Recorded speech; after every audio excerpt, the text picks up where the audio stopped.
Have you ever tried to do the right thing, even when everyone around you was doing the opposite? That's the story of Daniel. Daniel was a young man taken from his homeland and brought to Babylon, a powerful kingdom with strange customs, new rules, and kings who didn't worship God. But even in a foreign land, Daniel chose something important. He stayed faithful. Years passed, and kingdoms rose and fell. Eventually, a new ruler came to power, King Darius.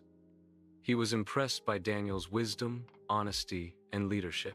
Daniel worked harder than anyone else, and he never cut corners. Because of this, King Darius planned to place Daniel in charge of the entire kingdom, but not everyone was happy. The other officials grew jealous. They whispered. They watched Daniel closely, hoping to catch him making a mistake.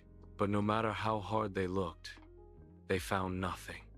Daniel was trustworthy, faithful, blameless. Finally, they said, the only way we can trap Daniel is through the law of his God.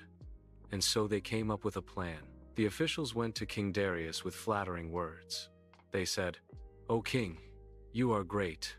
For the next 30 days, let no one pray to any god or person except you. Anyone who disobeys should be thrown into the lion's den." The king, enjoying the praise, agreed and signed the law. But there was one problem. This law went directly against Daniel's faith. You see, Daniel prayed to God every day, not in secret, not quietly, but faithfully. When Daniel heard about the law, he didn't panic, he didn't protest, he didn't hide. He went home, opened his windows, faced Jerusalem, and prayed just as he always had. The officials were waiting. They rushed to the king and said, "Daniel has broken your law." Suddenly, King Darius realized the trap. He cared deeply for Daniel and tried everything to save him, but the law could not be changed. As the sun set, Daniel was brought to the lion's den. The king said sadly, "May your God, whom you serve continually, rescue you." A heavy stone was rolled over the entrance. The den was sealed, and the king returned to his palace, unable to eat, unable to sleep. Inside the den, the lions roared, but God was already there. The Bible tells us that God sent an angel to shut the mouths of the lions. They did not harm Daniel, not even a scratch.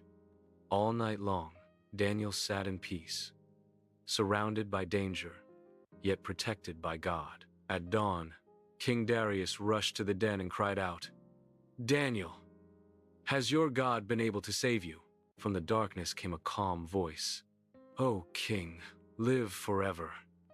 My God sent his angel, and he shut the lions' mouths. I was found innocent in his sight." The king rejoiced. Daniel was lifted out of the den completely unharmed.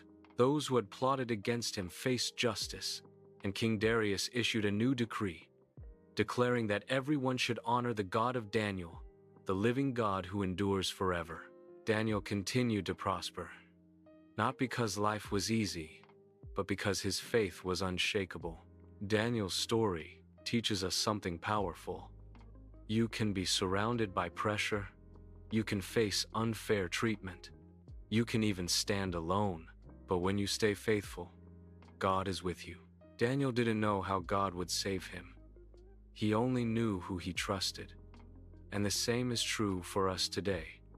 When you choose faith over fear, prayer over panic, integrity over compromise, you may not escape the lion's den, but you will never face it alone. Because the same God who shut the mouths of lions is still protecting his people today. If this story encouraged you, share it with someone who needs strength today. And remember, faith doesn't remove the danger. It invites God into it.